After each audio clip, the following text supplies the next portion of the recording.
in this reaction, we have a Grignard reagent. And so we know that the Grignard reagent is going to donate electrons. This is sort of like, you can visualize it as having a negative charge here. Or maybe like this. And so, although that's not a carbon. So yeah, right here. And so we're going to try to connect this phenyl ring to the, and we have two of these, by the way, to our carbonyl carbon. So let's see how that would work. We would take our electrons from this bond here and bring them over to the carbonyl carbon. And that's going to kick off the double bond to oxygen. And we have an ester, so I don't think this is going to bond twice, but let's walk through it and make sure. So let's go down, because this is just maybe like the steps. We're trying to figure out what we're going to get. And so now we've got a single bond to oxygen. It's got a negative charge. And we still have this bond to oxygen. And now we have this phenyl group. And it's important to remember that negative charge there, because we are going to be in basic conditions, right? So we don't want to create any positive charges on this species here. So if we then add H3O, now if we were going to add another molecule of this,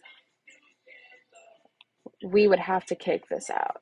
And we will kick this out. And since we're in basic conditions, we can kick it out without really worrying about its negative charge. So we actually could get a second molecule of our phenyl group coming in. So let's use this one now and attack again. And when we attack there, we'll kick this out. And so now we'll get this single bond to oxygen. It's got a negative charge. We've still got our bond to that phenyl group.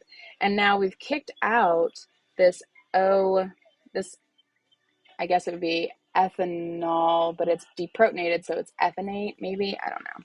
Anyway, it's a deprotonated ethanol, and we've added another phenyl group here. Okay, so if we add H3O, now we can protonate some things, because we weren't in acidic conditions, but now we are. And so here's our H3O plus, and we'll take our negative charged oxygen and grab a hydrogen, giving that back to oxygen. Let's come down here. We'll still have, grab the methyl group, this.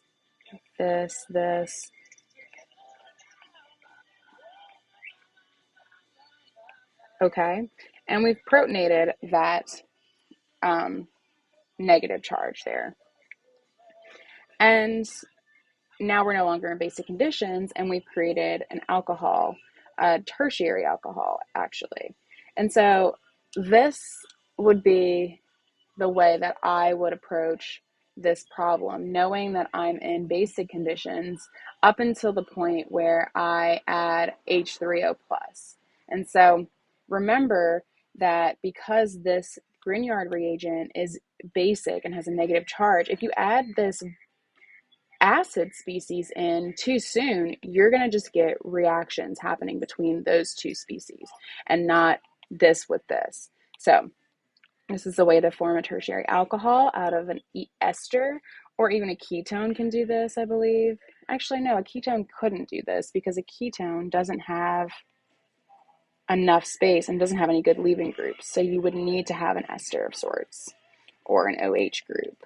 Although that OH would have to be deprotonated because you're using a Grignard reagent. So just being conscious of what conditions you're working in is helpful.